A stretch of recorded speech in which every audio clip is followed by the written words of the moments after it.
नाज़रीन, सिजावल में तालीमी इदारनि जी बंदिश खिलाफ़ उस्तादनि ऐं सिविल सोसाइटी पारां रैली कढी वई। उन मौक़े ते एहतजाज कंदड़ आवाज़ टीवी जे रिपोर्टर गफूर पलीपोटो सां कहिड़ा वीचार वंडिया आहिनि, अचो त ॾिसूं।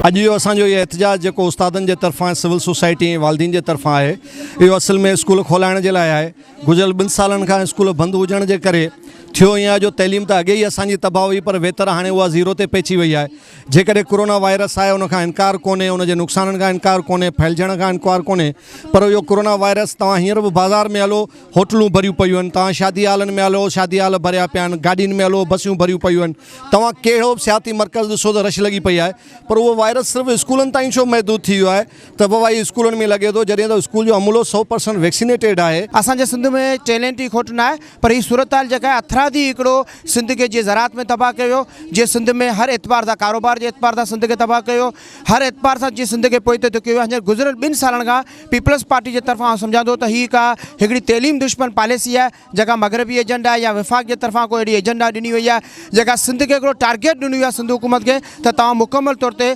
जेके ग़रीब ऐं मिसकिन ऐं मज़दूर ऐं लेबर ऐं हारियुनि जा ॿार जेके सरकारी स्कूल में पढ़नि था उन्हनि खे मुकमल तालाबंदी करे 2 सालनि ताईं स्कूल बंदि कया विया आहिनि। जेके सिंध में जेकी तइलीम खे तबाह कयो पियो वञे, उहो सिर्फ़ु सिंध गवर्नमेंट जी पॉलिसी आहे त मंशात खुलेआम हुजे, तइलीम दर्सगाहूं जो बंदि हुजनि। हाणे हींअर बि जेकॾहिं स्कूल बंदि आहिनि त तव्हां उन स्कूलनि जा ॿार ॾिसंदा त मुख़्तलिफ़ वीडियो गेम्स ते, शहर जो हींअर दौरो करियो, मुख़्तलिफ़ वीडियो गेम्स ते मुख़्तलिफ़ गठियुनि में तव्हांखे ॾिसण में ईंदा। कोरोना जो सबबु ॼाणे ऐं सिंध जा जेके सभई स्कूल आहिनि उन्हनि खे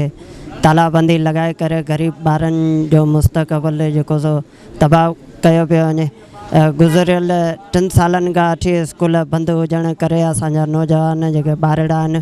उहे सभु मंशात वापराइण लॻा आहिनि ऐं समाजी बुराइनि तरफ़ वधण लॻनि। 2 सालनि खां वठी मुकमल सिंध जा जेके बि पंहिंजो स्कूल आहिनि उहो बंदि करे सिंधी माण्हुनि खे सिर्फ़ु मंशात ॾिनी वई आहे। ऐं जेको सिंध जे हर ज़िले में मंशात वखरजी विकिणी रहिया आहिनि। पर अफ़सोस सां चवणो थो पए त असांजी सिंध गवर्नमेंट असांजे सिंध में तइलीम, पाणी, सिहत, असांजी जेके बि जेको शयूं आहिनि मैशियत जी सॼी सिंध जी तबाह करे